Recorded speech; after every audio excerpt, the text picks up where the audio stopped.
आखिर क्यों टूटती हैं लव मैरिज की शादियां? क्यों हो जाता है उनमें मनमुटाव?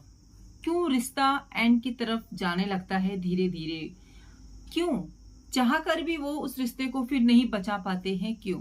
शादी कितना खूबसूरत वर्ड होता है, मैरिज, जिसमें दो अनजान व्यक्ति एक होते हैं। शादी चाहे लव मैरिज हो, चाहे अरेंज मैरिज हो, शादी में दो लोग तो आपस में, दो लोगों की शादी होती है, लेकिन असल में दो फैमिलीज आपस में मिलते हैं। दो परिवारों का मिलन होता है सही मायनों में, तब जाके वो शादी संपन्न होती है। हाय एवरीवन, मैं लक्की लवी मॉम आपका वेलकम करती हूँ आपके ही चैनल में। दोस्तों, कैसे हैं आप? उम्मीद करती हूँ सब बहुत बहुत अच्छे होंगे और हमेशा खुशी रहेगा। दोस्तों मेरे चैनल पर फर्स्ट टाइम है तो वीडियो को लाइक कर दीजिएगा और चैनल को जो है सब्सक्राइब करना बिल्कुल भी नहीं भूलिएगा। आज मैं अपने जो है इस पर विचार रखूंगी और कि भाई लव मैरिज ना शादियां क्यों टूटती हैं। देखिए, टूटने को तो अरेंज मैरिज भी टूटती है, ऐसा तो है नहीं कि लव मैरिज ही टूटती है। लेकिन उनकी शादी जब टूटती है ना, लव मैरिज की शादी, जो जो लोग लव मैरिज करते हैं, जब उनकी शादी टूटने के कगार पे आती है तो उस शादी के जिम्मेदार ना कहीं वो खुद ही होते हैं। तो मैं जो है, जो मोटी मोटी चीजें हैं ना, जो मेन मेन चीजें, वो मैं आप लोगों के साथ में जो है डिस्कस करूंगी कि भाई क्यों ऐसी चीजें होती हैं और क्यों वो आने देते हैं अपने रिश्ते में इन चीजों को। ये मुझे तो ऐसा लगता है कि यही ज्यादा से ज्यादा तीन कारण यही हैं जिनकी वजह से लव मैरिज जो है शादी टूटती है। लव मैरिज शादी क्यों नहीं चल पाती आगे तक? चलने को तो अरेंज मैरिज भी नहीं चल पाती, वो भी टूटती है। लेकिन जब लव मैरिज टूटती है ना, तो जो उनका पूरा जो श्रेय है ना, जो मतलब जिम्मेदार ठहरा जाता है, वो लड़का लड़की को ही ठहरा देते हैं कि भाई आप लोग ही, क्योंकि आपने शादी करी थी तो आप ही कहीं ना कहीं इसके जिम्मेदार हो। और कहीं ना कहीं वो होते भी हैं, वो होते भी हैं इस चीज को। क्योंकि जब इन्होंने जब दो लोगों ने शादी करी थी, अनजान लोगों ने प्यार में पड़ के शादी करी थी। देखिए, प्यार तो अंधा होता ही है और सब लोगों ने साबित भी कर दिया है कि सच्ची में प्यार अंधा ही होता है। लेकिन प्यार प्यार अंधा नहीं होता, प्यार को अंधा बना दिया जाता है। ये लोग, सब लोग ना अपने उसके चक्कर में कि मतलब रियल के बारे में बिल्कुल भी नहीं सोचती कि सच्चाई क्या है, रियलिटी क्या है। जब दो लोग प्यार में पड़ते हैं ना, तो वो बिल्कुल भूल जाते हैं कि दुनिया भी कोई चीज होती है, रिश्तेदार, नातेदार, कुछ भी, सब कुछ, मतलब फैमिलीज वगैरह, उन लोगों को कुछ माइंड में नहीं रहता। उनका सिर्फ यही रहता है कि नहीं, मेरे को ये बंदा या बंदी से शादी होनी चाहिए, उसके साथ मुझे रहना चाहिए। उनको ये नहीं ध्यान रहता कि भाई हमें दुनिया में आखिर हम सरवाइव कैसे करेंगे, हम फैमिलीज को आगे कैसे लेके जाएंगे, हमारे ऊपर रिस्पॉन्सिबिलिटी भी आएंगे धीरे धीरे करके, फिर हम कैसे करेंगे। क्योंकि फिर देखिए, पेरेंट्स भी इतना इन्वॉल्व नहीं होते ना लव मैरिज में। कहीं कहीं तो हो जाते हैं, लेकिन कहीं कहीं पर नहीं होते हैं, और कहीं होते हैं तो जरूर से ज्यादा हो जाते हैं। तो आपके साथ में ना मेन कारण क्या होते हैं लव मैरिज टूटने के, वो मैं आप लोगों के साथ आज शेयर करूंगी। सबसे पहले आते हैं कि भाई जो लड़का लड़की है ना, वो अपनी शादी में तीसरे बंदे को इन्वॉल्व करते ही क्यों है जब उनके घर में प्रॉब्लम्स होती हैं। चाहे अरेंज मैरिज हो, चाहे लव मैरिज हो, जब किसी भी मैरिज में या किसी भी शादी में तीसरा बंदा इन्वॉल्व हो जाता है तो वहां पे प्रॉब्लम आनी शुरू हो जाती है। क्योंकि हम अपना माइंड का काम करना बिल्कुल बंद कर देते हैं। और लव मैरिज में क्या, दोनों ही शादियों में, मैं ये नहीं कह रही हूँ कि लव में होता है, अरेंज में भी होता है। जब आपकी लड़ाई कपल्स में की, आपकी लड़ाई, हस्बैंड वाइफ की लड़ाई है, अगर आप तीसरे को इन्वॉल्व कर लेते हो, तीसरे को उसमें, चाहे मायके वाले हों चाहे ससुराल वाले हों, है तो थर्ड पार्टी ना अभी आपके बीच में जो आ रहा है तो परिवार, लेकिन फिर भी लड़के की फैमिली वाले सिर्फ लड़के के लिए सोचेंगे, लड़की की फैमिली वाले सिर्फ लड़की के लिए सोचेंगे। यानी कि दोनों के परिवार वाले ना अपने अपने बच्चों के बारे में सोचेंगे, उनकी शादी कैसे मतलब आगे बढ़े, कैसे उनका परिवार सही रहे, उनको मतलब नहीं है इस चीज से। उनको मतलब है कि भाई हमारे बच्चों को दुख दिया जा रहा है। बट ये समझाने बहुत कम फैमिली जो उनको समझाती हैं, बुझाती हैं। बाकी तो आरोप ही लगाती रहती है एक दूसरे के ऊपर कि तुम्हारा बच्चा ये, तुम्हारा ये, तुम्हारे घर में ये होता है, वो होता है, ये सबसे बड़ा कारण होता है। सबसे बड़ा कारण कि ना परिवार जो है अपने मतलब बच्चों को समझाने के बजाय, चलो ठीक है लव मैरिज कर ली, कोई बात नहीं, धीरे धीरे तो फैमिलीज माननी जाती हैं। फिर उनको ना एक दूसरे के मतलब उनको बताएं कि जिंदगी में आगे कैसे बढ़ना है, कैसे नहीं बढ़ना, कैसे एक दूसरे का सहारा बनना है, कैसे एक दूसरे की खामियों को नजरअंदाज करना है। जब प्यार में पड़ते हैं लोग तो उनको वो बंदा वैसी ही पसंद आती है या बंदा बंदी वैसी ही पसंद आती है, सेम जैसी वो होती है, ठीक है। और आफ्टर मैरिज क्या होता है ना, लड़का भी सोचने लगता है कि भाई लड़की में ये बदलाव होना चाहिए, क्योंकि लड़के की फैमिली चाहती है कि भाई हमारी बहू इस तरीके से होनी चाहिए। जब वो वहां पे खरी नहीं उतरती तो यहाँ प्रॉब्लम आनी शुरू हो जाती है।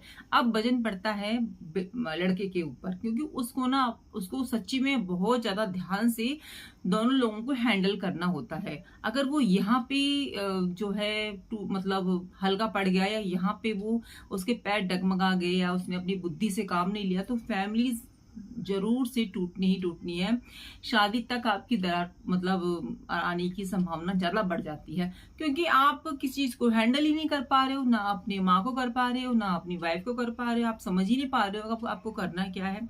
अब आपने देखिए, जो शादी करके आपके पास, जिसको आप शादी करके लाए हो लव मैरिज में, वो आपके ही भरोसे आपकी लाइफ में एंटर की है, तो आपका पूरा का पूरा आपका ये वो बनता है, आपकी ड्यूटी बनती है, आपका फर्ज बनता है कि आप अपनी वाइफ को अच्छी तरीके से जो है समझें उस चीज को। उसको ये ना बोले कि भाई हमारे यहाँ ये होता है, इस चीज को कर लो, हमारे यहाँ वो होता है, इस चीज को कर लो। क्योंकि आपने जब उससे प्यार किया था तो वो वैसी नहीं थी, आपने वो जैसी थी वैसे प्यार किया था, वही लड़की के लिए कि लड़का जैसा था वैसे आपने उसको पसंद किया था। तब तो आपने नहीं सोचा था कि भाई इसका ये घर में ये होगा या फैमिलीज में ये होगा या इसकी मदर इन लॉ ऐसी, मतलब इसकी माँ ऐसी होंगी या इसकी बहन वैसी होंगी, है ना।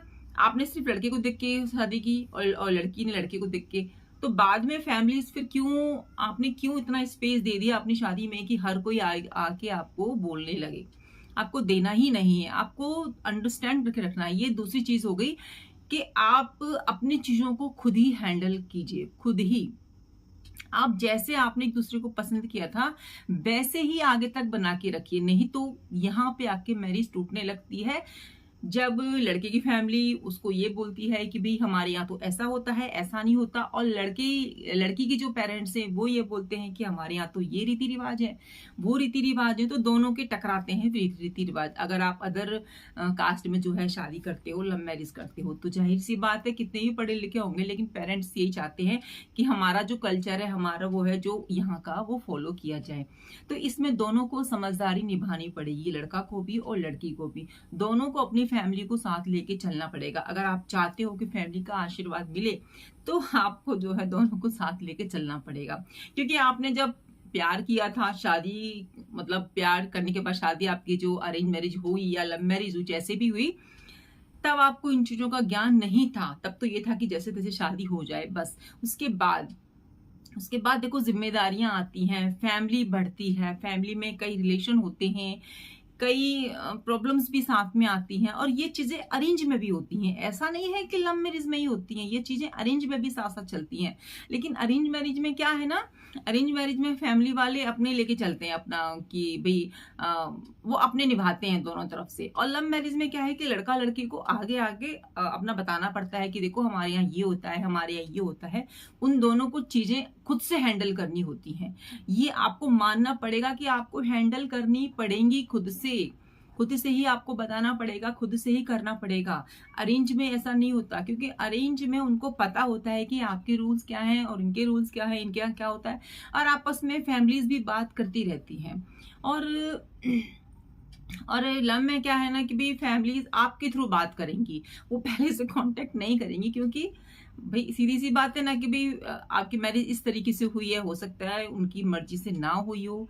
अगर उनकी मर्जी से होती है तो शायद फैमिलीज आपस में बात करें, और नहीं भी होती है तो आपने आगे आके अपनी शादी के लिए बात करनी है, चाहे लड़का हो चाहे लड़की हो। ठीक है, लड़के की फैमिली ये कहती है कि हमारी बहू में ये सब होना चाहिए, ऐसी होनी चाहिए, वैसी होनी चाहिए, तो यहाँ पे लड़के को आगे आना पड़ेगा, उसको बोलना पड़ेगा कि नहीं भी मम्मी, मैंने जैसे इसको उस टाइम पे पसंद किया था ये वैसी ही है, ठीक है।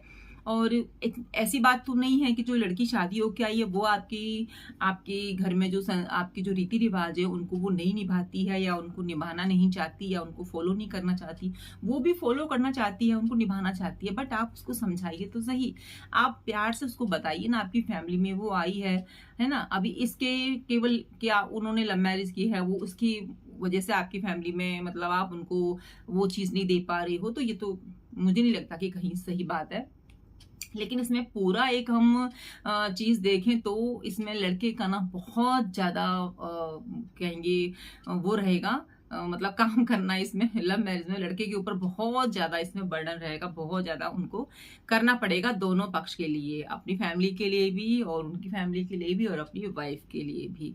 क्योंकि देखिए लव मैरिज जब करते हैं तो उस समय तो ये सब चीजें ध्यान में आती नहीं है कि हमारे ऊपर जिम्मेदारियां भी पड़ेंगी।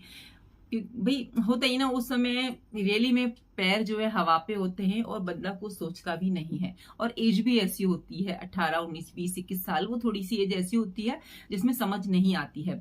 लेकिन अगर शादी लोग 25 26 साल में करते हैं तो मुझे ऐसा लगता है कि मैच्योर हो जाते हैं लोग, समझने लगते हैं, जिम्मेदारियां उनको समझ में आने लगती हैं, वो समझने लगते हैं, दुनियादारी काफी उन्होंने देख ली होती है कि भाई ऐसे है ऐसे नहीं है। और जो कम एज में शादी करते हैं तो थोड़ा सा यही रीजन होते हैं मेरे हिसाब से टूटने के, फैमिलीज और उनका अलग अलग कल्चर, ये सबसे बड़ी और सबसे बड़ी बात है कि उम्मीदें आप लोगों की बढ़ जाती हैं, लड़के की लड़की से बढ़ जाती हैं, लड़का की लड़की से बढ़ जाती है कि भाई ऐसे पहले ये था अब ऐसे हो गई, पहले वो वैसे थे वो ऐसे हो गई। तो देखिए फ्रेंड, मेरी बहन है, मेरी दोस्तों, बच्चों, बहुत अंतर होता है। जो भी मेरी वीडियो देख रहे हैं सभी के लिए ये वीडियो, तो चाहे कोई बच्चा देखे चाहे कोई भी पुरुष देखे महिला देखे, भाई होता है अंतर ना। भाई उस समय पे आपने शादी करी थी, आप छोटे थे, आपको समझ नहीं थी, उस समय सिर्फ एक गोल था शादी करना, और उसके बाद आपका गोल होता है फैमिलीज में घुल मिल जाना। हालांकि फैमिलीज की तरफ से भी बहुत सारी कमियां होती हैं, वो अपने जो है बहुत सारी चीजें अपनी बहू पे डालना स्टार्ट कर देते हैं कि भाई हमारे यहाँ तो ऐसा होता है, हमारे यहाँ तो वैसा होता है, क्योंकि उन्होंने लव मैरिज की होती है तो वो अपनी चीजों को बताएंगे। और लड़की वाले भी फिर पीछे नहीं हटते, वो भी बोलते हैं कि हमारे यहाँ तो ये होता है, हमारे वहाँ तो वो होता है। तो लड़का तो इन चीजों को मान लेता है। अब बहू कितना मानती है कितना नहीं मानती, ये चीज भी लड़के को जो है आगे आके करना पड़ेगा। क्योंकि देखिए आपको जहां पे रहना है तो मुझे नहीं लगता कि मानने में कोई बुराई है, मान लेना चाहिए थोड़ा बहुत, लेकिन उतना भी नहीं किसी को दबाना चाहिए, उतना भी किसी को रूल्स फॉलो करने के लिए नहीं फोर्स करना चाहिए कि किसी को घुटन होने लगे, चाहे लव मैरिज हो चाहे अरेंज मैरिज हो। टूटने को दोस्तों दोनों शादियां टूटती हैं, ऐसा नहीं है कि लव मैरिज ही टूटती है, अरेंज मैरिज भी मैंने बहुत बहुत टूटती देखी है, बहुत ज्यादा। जो शादियां माता पिता ने कराई होती हैं वो शादियां भी टूटती हैं। देखिए दोनों शादी में एक सबसे बड़ा मेन पॉइंट मैं आपको बताऊंगी, वो होती है अंडरस्टैंडिंग, आपकी समझ कितनी है, लड़का लड़की की समझ कितनी है, कपल की समझ कितनी है, ये बहुत बहुत वैल्यू करती है दोनों जगह पे, चाहे लव मैरिज हो चाहे अरेंज मैरिज हो। लव मैरिज में दोस्तों हमको ही सब कुछ संभालना पड़ता है, पेरेंट्स भी बोल देते हैं कि भाई आपने करी है आप देखो, हमारे कोई मतलब नहीं है। तो आपको बुद्धि से काम लेना पड़ेगा, है ना। आपने जैसी वो लड़की थी वैसे उसको पसंद किया था, जैसा वो लड़का था वैसे उसको पसंद किया था, उसको क्यों बदलने की कोशिश करते हो? ना बदलो भाई, रूल्स हो वो फॉलो कर ही लेगी धीरे धीरे, जैसे जैसे गृहस्थी में उतरते हैं कर ले। जिसको घर परिवार चाहिए ना वो बहुत हद तक अपने आप को बदल लेता है, और जिसको नहीं चाहिए वो अपना पीछे हट जाता है। और यही अरेंज मैरिज में होता है, हर कोई अरेंज मैरिज में भी सबके दबाव को जो है नहीं सहन कर पाता है। अरेंज मैरिज में भी बहुत सारा दबाव होता है। अभी आपने न्यूज में देखा होगा कितने सारे केस हुए, कि मैं अभी क्या ही बताऊं, एक केस नहीं बहुत सारे केसेस आप देखते रहते होंगे कि वहां पे ये कर दिया, वहां पे ये कर दिया, उन्होंने उससे शादी कर ली।